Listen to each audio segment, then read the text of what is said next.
the viscous part. So viscous fluid.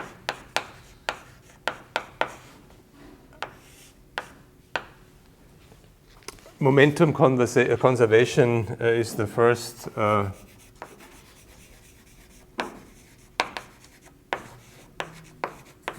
quantity we look at. So as I told you, that any kind of conservation law implies that this must be the gradient of a current. And in that case here, it must be the gradient of a tensor. So dk pik. What is pik? We have done the calculation already for the frictionless part, which is our hydrostatic pressure. And then we do have the advection term. And now let's say we have to have some additional part that I call sigma ik prime.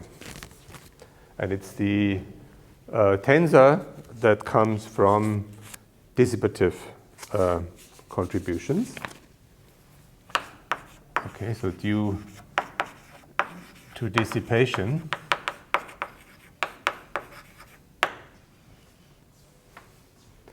what's causing dissipation? We do heuristics now, right? This is a phenomenological derivation of a field theory. We don't do first principles from microscopic equation of motion of particles. So what are effects that give rise to dissipation? You have been swimming, right? So gradients in velocity is what causes that. So the tensors that you have, they somehow must be related to gradients in the velocity.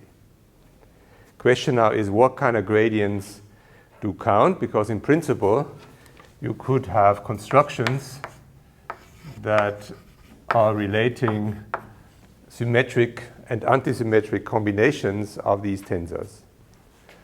So let's look at the bucket that I was mentioning. So say you take a bucket and you rotate it with an angular velocity omega, just like so, okay? Without letting internal effects, so with a fluid co-rotating with that bucket. There will be no friction, obviously. So that here means that you won't have terms with a minus sign here, because they are those that appear in this rotating bucket.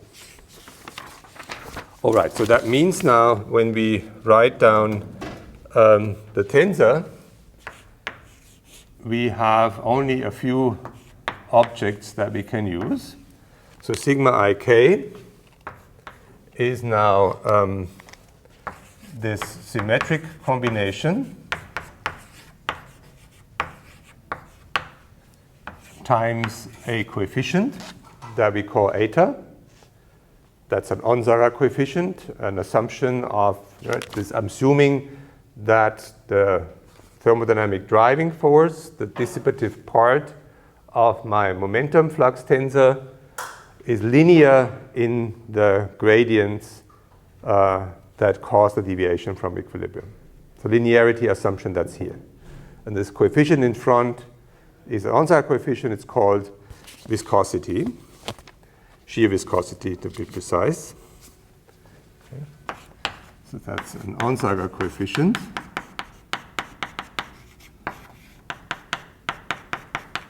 And it's called the shear viscosity. Convention is to make the tensor that you have here traceless. So you subtract the diagonal term dl vl, and then you have that the trace of this is 0. That's a choice. and there has a reason that you understand later.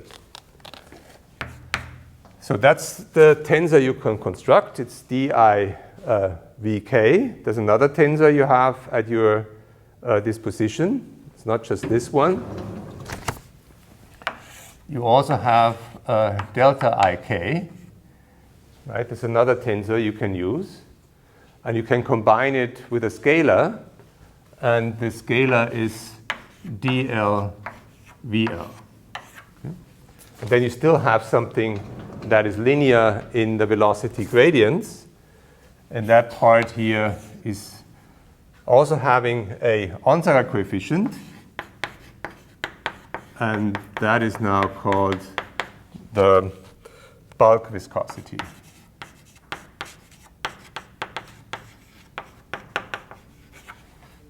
This is then times delta IK dl VL. When is that term 0? When the divergence of V is 0, that's the incompressibility condition. Therefore, you see why this is called a bulk viscosity. It's vanishing for a system that has no compressibility. Okay, so we do have a construction. And this is the dissipative part of the momentum flux tensor.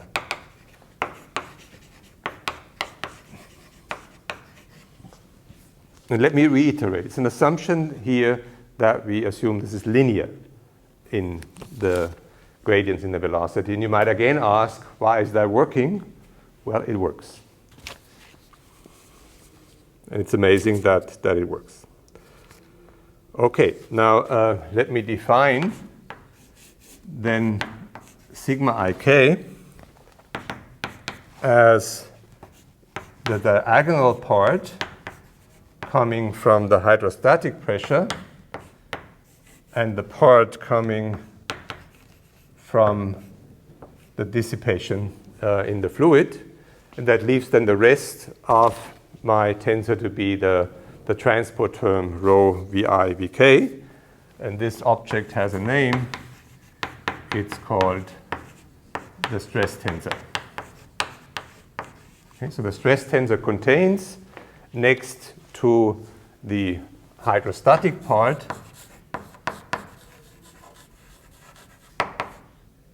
it contains also the corresponding dissipative part.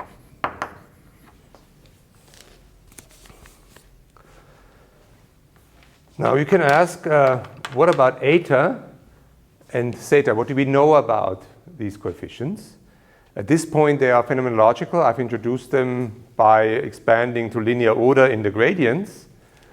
We'll see later on that there's a constraint,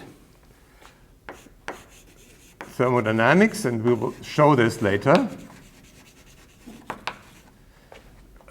implies that zeta and eta are non-negative quantities. If they wouldn't be non-negative, then entropy would not decrease. Good, so with all of that, now you can write down the Navier-Stokes equations. So from that, you do get the Navier-Stokes equations.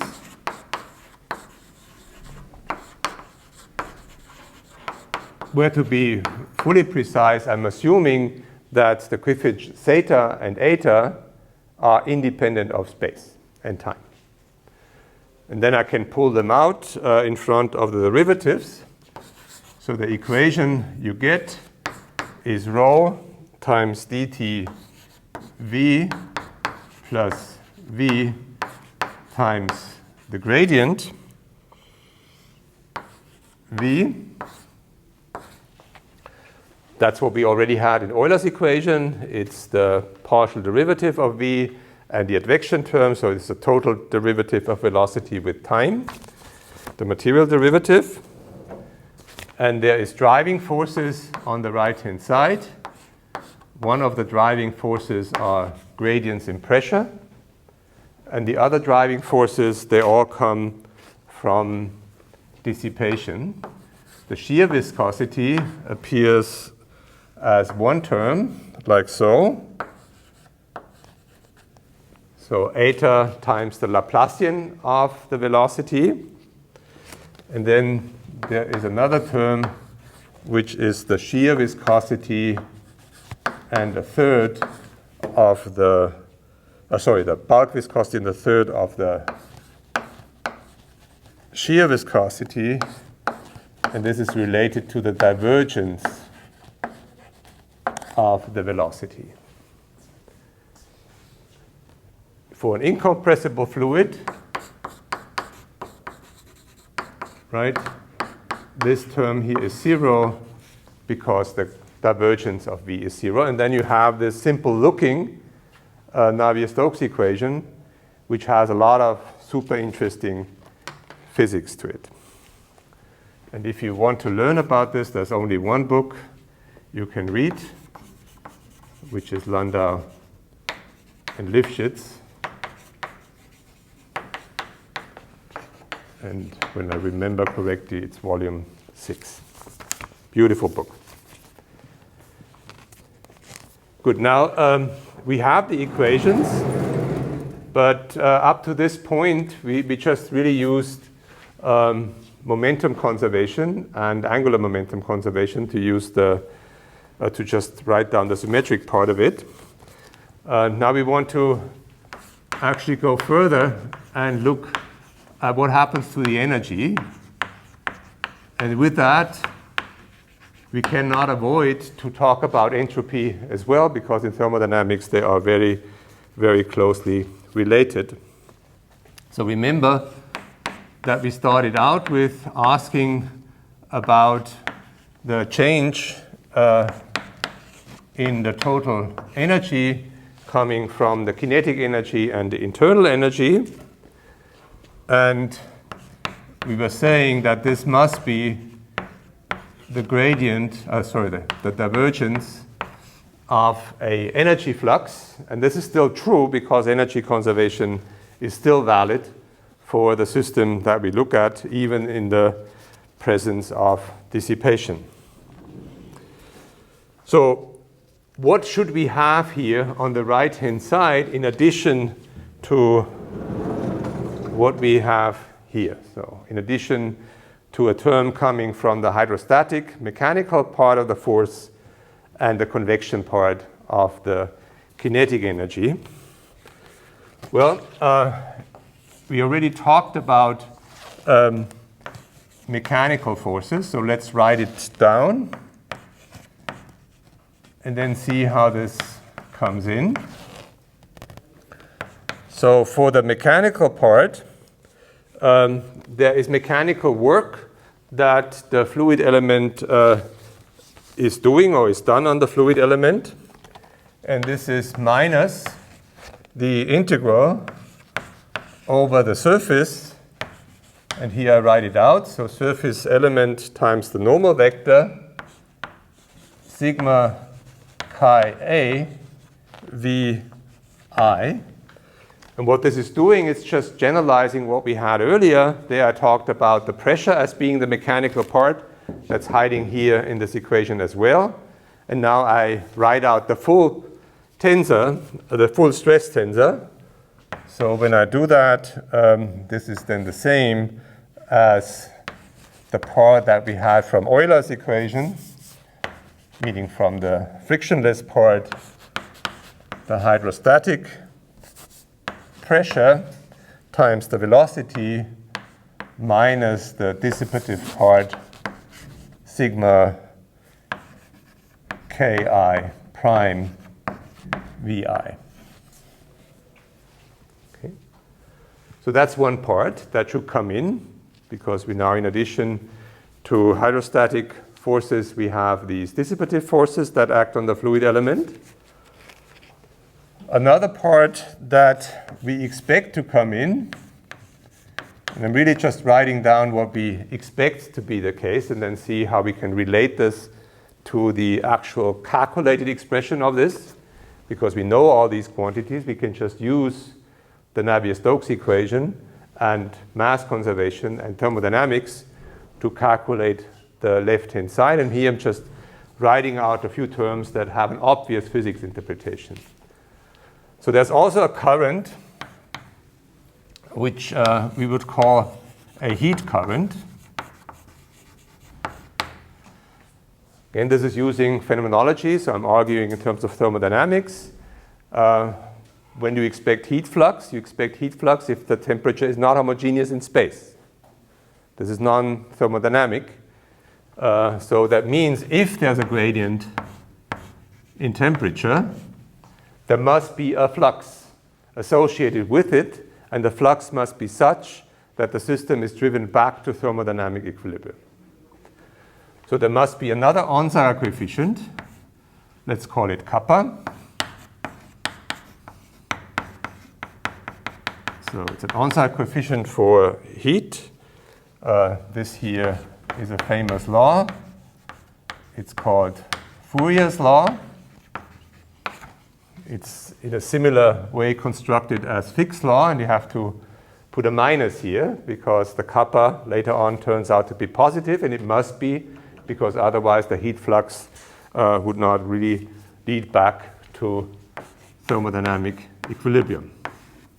Okay, and we haven't shown this yet, but this will come out from the later analysis.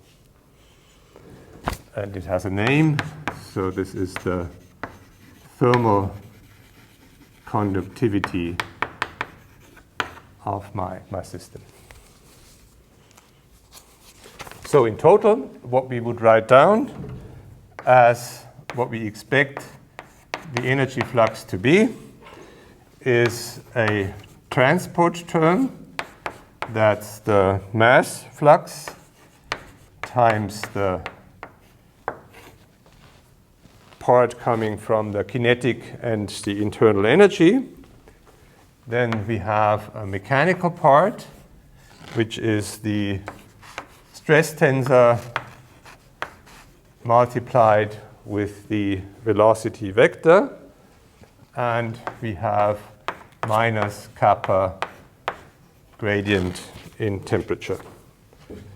So this here is convective energy transport. The second part is mechanical work. And the third is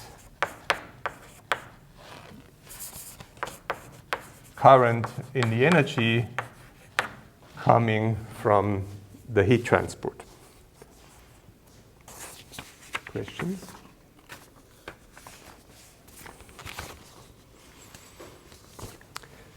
Good. Now I can't spare you the algebra, but I try to make it short. So we now also look at what we just had. And we go along the same way as we did for the frictionless case. So we insert the equation of motion, we insert the corresponding mass density law, and we use the thermodynamic relations. And then let me write what you get. You get minus the divergence of rho v, a half v squared plus h. That term shouldn't surprise you. It's just the one coming from the frictionless case. Then we do have a term that's coming in because of the dissipative parts that we have in the momentum flux tensor. This is this term.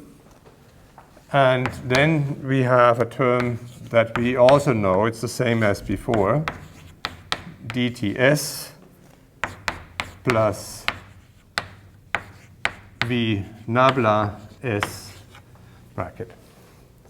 So all that's really new when you look at it is the term that comes in here. Okay, that's our new term as compared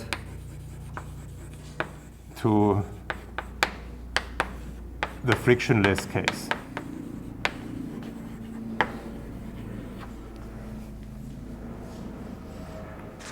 And now we have it. This is what we get when we do the algebra.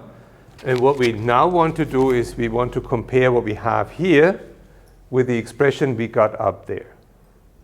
That means we will write it as the divergence of a current plus something. So let me do that.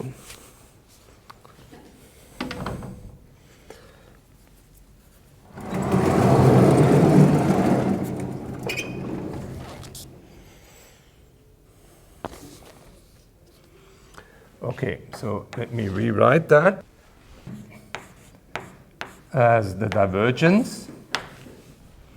And now I want the divergence to contain those terms that have here this physical interpretation that I wrote down.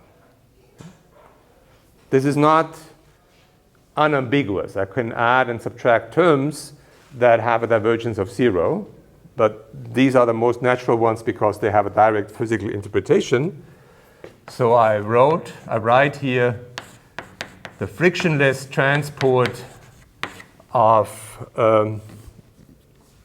the kinetic energy and the internal energy and the hydrostatic pressure minus the part that comes from the dissipation. So our dissipative part of the momentum flux tensor dotted into the velocity minus kappa gradients in temperature. Okay. And this must be such that this obeys the upper equation. So the rest here needs to be the term coming from the frictionless case. I just copy that from above. So it's the total derivative of the entropy times rho t. Then if you look here, right, this is the divergence of sigma times v, which will give you the nabla acting on sigma times v, and sigma times the nabla acting on the velocity. And that's the term I need to compensate here because I've added it here. And if you look at the calculation carefully, I'm using that sigma is symmetric. So you check this for yourself. You're using here that sigma ik is sigma ki, otherwise this wouldn't work. So as said, I need to subtract here again the term which is the dissipative part of the tensor times dkvi minus, and here I've done the same thing, right? So I'm writing this as the nabla of nabla t, and have to correct for this as well. So this is dk kappa dk t. This is only a conservation law if the second line vanishes. Right? This must vanish due to energy conservation. So that means now we get an equation for the entropy. So the equation for the entropy then reads d dt of S times the density times the temperature needs to be equal to sigma ik prime dk vi plus dk kappa decay temperature. And now you can interpret it. Before we had this is 0, because there's no friction, there's not going to be any kind of change in entropy. Now we do have friction, and we do have heat flux. So there's two contributions to the entropy. There's a source term. This here is the convective derivative. It's changed by the source terms on the right-hand side.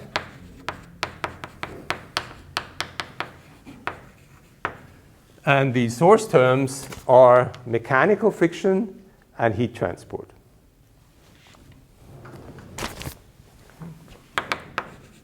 So mechanical friction and heat transport. Those are the two parts in the dynamics of the system that change the entropy. Okay, it needs to be changed in a certain way. You know which way. It needs to be such that entropy is going to a maximum. Good, now let's rewrite this a bit. We use the continuity equation for the mass density. That means I want to write actually dt rho s, then this is dt rho s plus s dt rho, and using this is nonsense, wait a minute. This here is dt rho s is rho dts plus s dt rho, that's right. And then here minus s nabla rho v. Okay, and I'm using this now to rewrite the left-hand side here, namely in a form that has the following structure: dt of rho s, right? This is now the mass density times the entropy density per mass. So it's the entropy density that you have here. Then you have a part coming from two contributions, rho SV, that is a transport of entropy with the velocity of the fluid. And then I have a current term, which is the heat flux that you have here. Okay.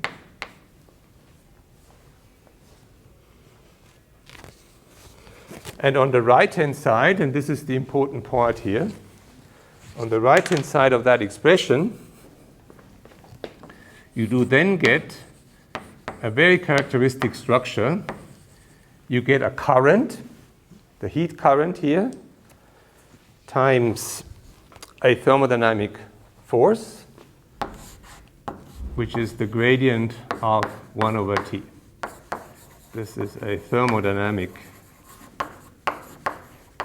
force, and that here is the conjugate flux, which in our case is the heat flux. It's a very natural interpretation of this term. If you do have gradients in temperature or gradients in 1 over temperature, there will be a corresponding flux with the heat flux, and they appear in this dual pair of flux times the corresponding force. And in the same way here, you get a flux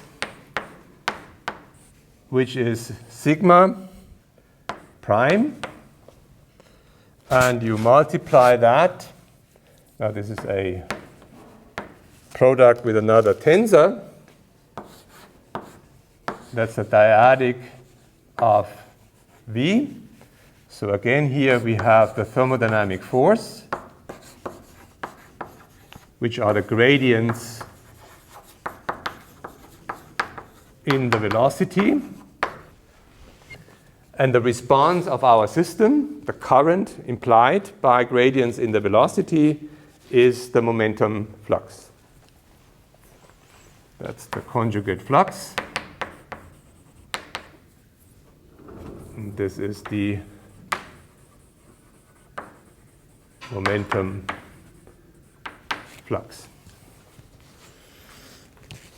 This is really paradigmatic. When you study other field theories, which are even more complicated than fluid dynamics, then you can always derive this kind of relations where it says on the left-hand side you have the transport of entropy, and on the right-hand side you have source terms, and those source terms have this dual construction that I emphasized several times now. It's a flux times a force. In a thermodynamic sense, you drive the system by changing temperature to be space-dependent, giving rise to heat flux that counteract the gradients in temperature and make them flat. You have gradients in force, in velocities. You create a flux in momentum. The flux in momentum needs to be such that it counteracts the corresponding gradients, such the system goes back to thermodynamic equilibrium. Good. So if you look now on the board, we do know what these terms are.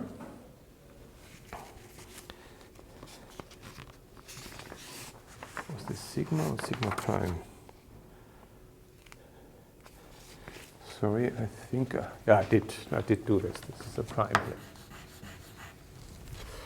Okay, so we have those quantities. We have sigma prime. It's here. It's eta times gradients in velocity. And we do have J. That's Fourier's law.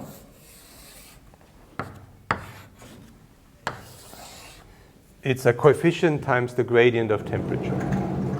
So that means this is something times the gradient of temperature. This is also something which is coefficients times gradient in velocity.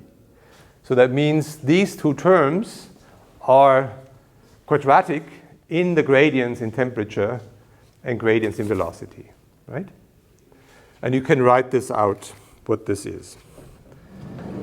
So as you write this out explicitly, there's a few steps of algebra, but it's really just simple indices that you have to be careful with. The first term, if you do the math, is gradient temperature squared over T squared. That's the first source term.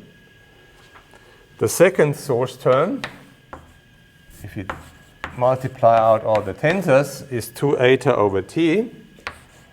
Gradient, a dyadic here, so that's nabla V. It's a tensor. And I take the symmetric part of that tensor, and that's squared.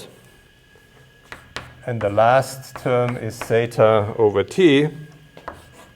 And here now I have the divergence of the velocity squared.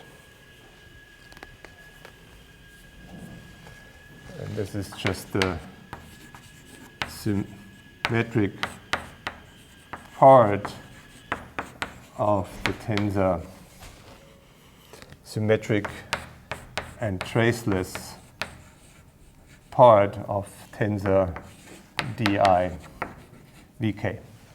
The explicit form is not relevant here for now, because what I want you to see is that this, in order for the left-hand side to show something that has a entropy that increases over time, this has to be such that these terms here all need to be positive. Okay? This is a positive term, that's a positive term, that's a positive term. For this whole thing, you need to have all the coefficients to be positive, because you can choose, certain perturbations. You can choose a temperature perturbation. You can choose a incompressible perturbation. You can choose a shear perturbation. So this really implies if this is to be thermodynamically consistent, then all the Onsager coefficients that you have are not allowed to be negative. Okay, and here you see again this dual structure that in model A and B was very simple. There you had the chemical potential and the field being the dual pairs. And now you have more complex dual pairs. The dual pair of the gradient of 1 over temperature is the heat flux. And the dual pair of the gradients in velocity tensor is the momentum flux tensor. And if you were to have, as I said, more complicated systems, you would need to account for gradients in other quantities, like say you have not just a system made out of point particles, but out of some particles that have a direction, like pneumatics or polar systems, then these fields are playing a role as well. And then it will get dual pairs that involve gradients of those variables and their corresponding fluxes. All right, I think that's what I wanted to say today. Yeah, please. So in the model A, we had also those thermodynamic forces, which were some gradients of free energy, and related them to the dynamics with Onsager coefficients, scalar. And now suddenly, instead of an Onsager coefficient, we have a flux or something which is space-dependent. So in principle, like space-dependent Onsager coefficients, what you wrote in yellow, or how? No. The Onsager coefficients are those, zeta, eta, and kappa. Yes. And they are constants. Yeah, because, so what type? I thought this dual pairing was I take an Onsager coefficient and pair it with a thermodynamic force. No.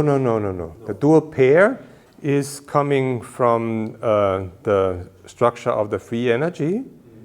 The free energy is a function of, say, a scalar density. And then you can define a chemical potential. And this chemical potential and the field, those are the conjugate variables. Because as you saw in the metric, if you were to calculate correlation functions of the field and correlation function of the field with the chemical potential, that was orthogonal if the two were for different fields, for different indices. So here we think of phi and mu, you know. So here it's more complicated. So here you don't just have mu and phi.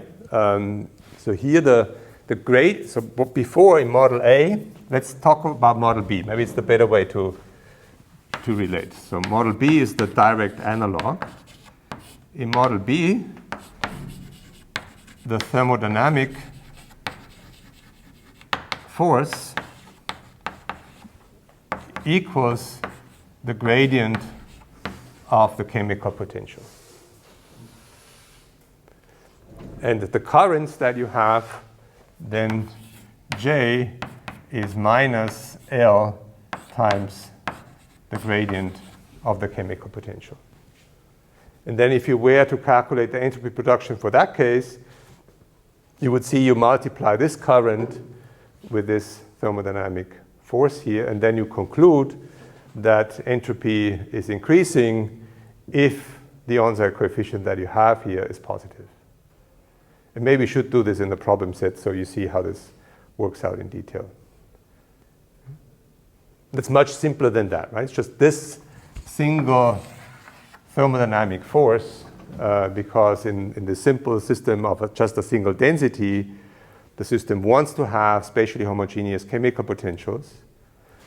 So that's the driving force. And this here drives redistribution of density such that dt rho is minus divergence of J. Okay. And here, for the fluid, the gradients that you have are in temperature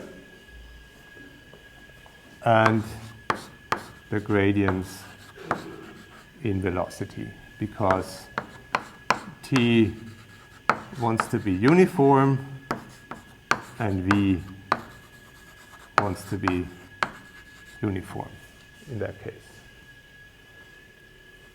And the mass density here was trivial because it was linked to mass transport.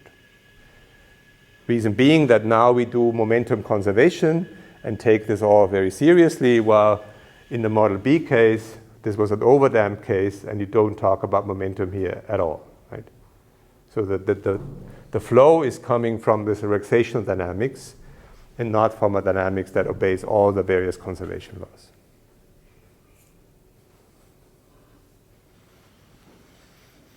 More questions?